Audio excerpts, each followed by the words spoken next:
All right, this is the second of three topics, the final three topics of the course. This is fiscal policy. So, beginning most things with a Shakespeare quote. This one is a particularly juicy one, and this play is particularly fantastic. If you can guess prior to the reveal, more power to you.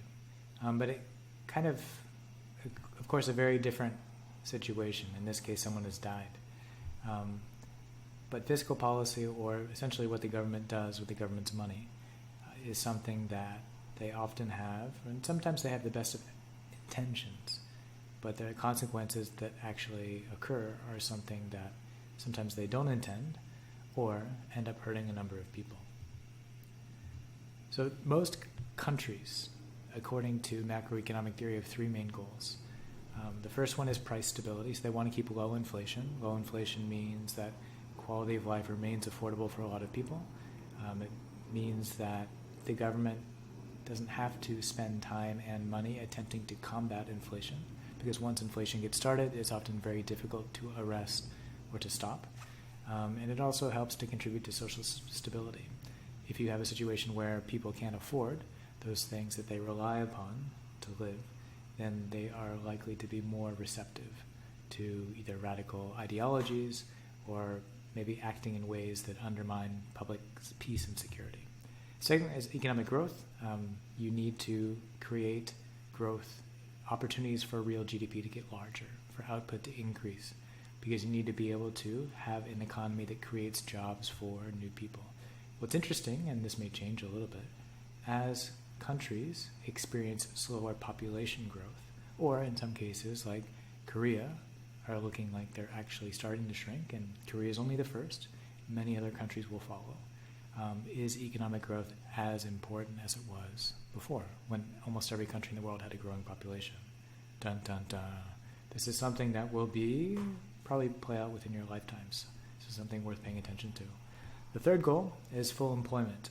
Another way we could say this is low unemployment. Again, people need jobs. Jobs bring stability. Stability brings safety, or at least the ability for society to function more or less efficiently without disturbance. More people are unemployed, more potential for disturbance. And again, businesses typically don't like uncertainty, and governments typically don't like uncertainty either. And there's a fourth goal, and of course this isn't the third. This doesn't fit necessarily under the three-goal rubric, but a lot of countries say, and very fewer countries do, but countries say they want equity in the distribution of income. They know that there is inequality in their society, and they say that they would like to reduce that inequality by maybe supporting those who of the lower social economic classes, those who are poorer, so that there's less of a gap between the rich and the poor, the highest income earners and the lowest income earners. How successful they are in actually making this happen is a mixed bag. But we continue. So if you can remember nothing else, fiscal policy, as far as the AP is concerned with government spending and taxation. So how much money does the government spend or not spend, and how much do they tax consumers and firms? If we have a recession, so if we are in a situation where the equilibrium is beneath or below the full employment output or a potential output, the prescription is expansionary policy. We need to expand the economy, expand output to get back to potential output. So get back to the LRAS, to get back to being on the PPC. One way we can do this is increase government spending. The other way we could do this is decreasing taxes. Lower taxes create an incentive for consumption of households to increase. They can also create an incentive for the investment by firms, the IG, gross private investment, to increase as well. So either of these levers could be exercised to get the increase in aggregate demand and expand the economy. Inflation, if we have too much inflation, the price level is too high, we're trying to bring it down. The way we do this is contractionary policy. If the economy is running too hot and price level is increasing too quickly, the government acts to slow things down. So they may spend less money themselves, or they may increase taxes to disincentivize people, consumers and firms, so consumption and gross private investment from taking place. Expansionary fiscal policy, if you fill in the blanks, so if, for expansion, government spending goes up or taxes go down, then AD shifts to the right, causing the price level to go up. In your mind, or if you can't, when in doubt, sketch it out. AD shifts right, or demand shifts right, we go to a new higher price level at a greater quantity, and GDP also increases.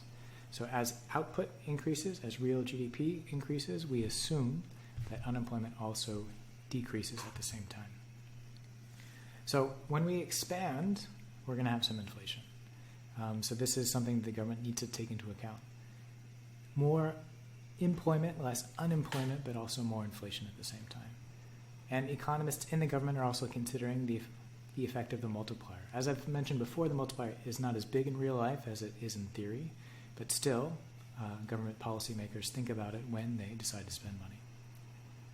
So, if we put this in diagrammatic form, so we start at a recessionary point, increase aggregate demand, move to a new equilibrium or long-run equilibrium on LRAS. And the story is below. So for where it says explain in the FRQ section of the AP exam, these stories with the therefore signs, the arrows and all of that are more than sufficient for your explanation. You don't need to write paragraphs. All you need to do is write the story for a question that asks for a story or an explanation with regard to this. Contractionary fiscal policy, again, government spending go down, taxes go up, AD shifts left, price level goes down, GDP goes down, unemployment goes up. So trade-offs always and everywhere. So we can reduce inflation at the expense of unemployment. If you think back to the Phillips curve, yes, there's problems with the Phillips curve, but there is a relationship between unemployment and inflation. So what does it look like diagrammatically?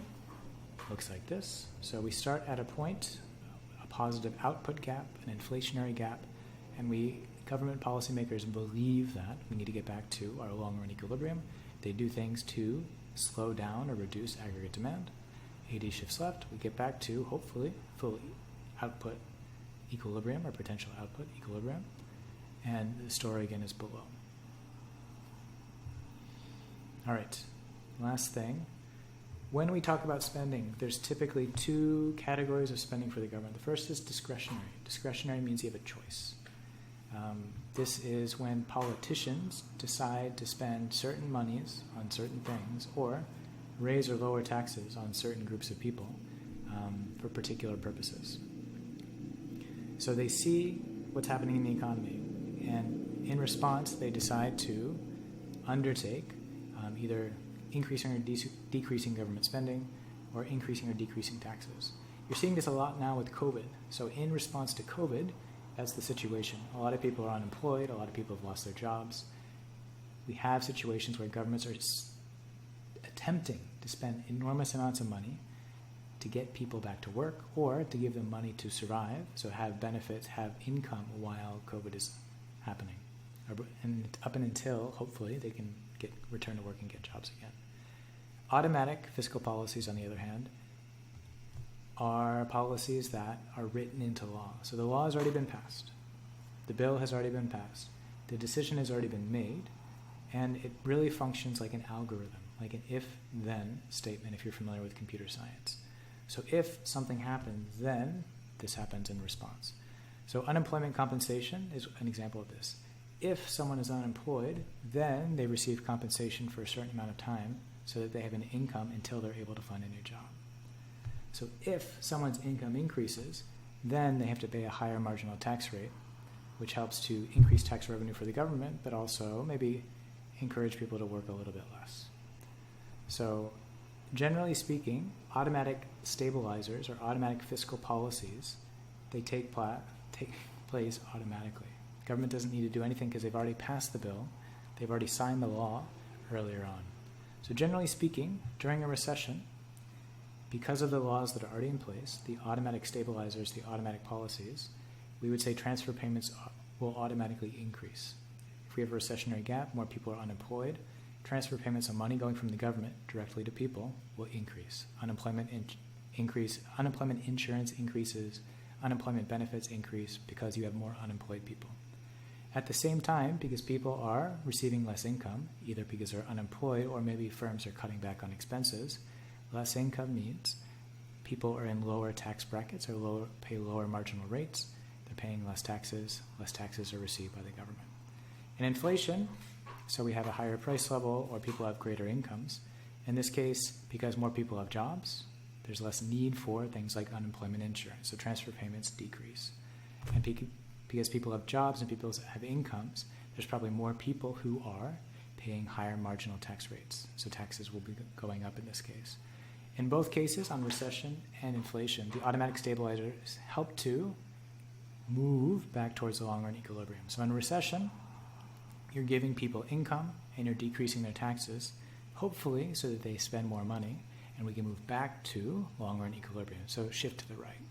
In inflation, we're seeking to slow things down, so transfer payments decrease, people have less income, and for the people who do have income, their taxes go up, so there's a disincentive to spend money, and AD shifts left, moving back to, hopefully, long-run equilibrium.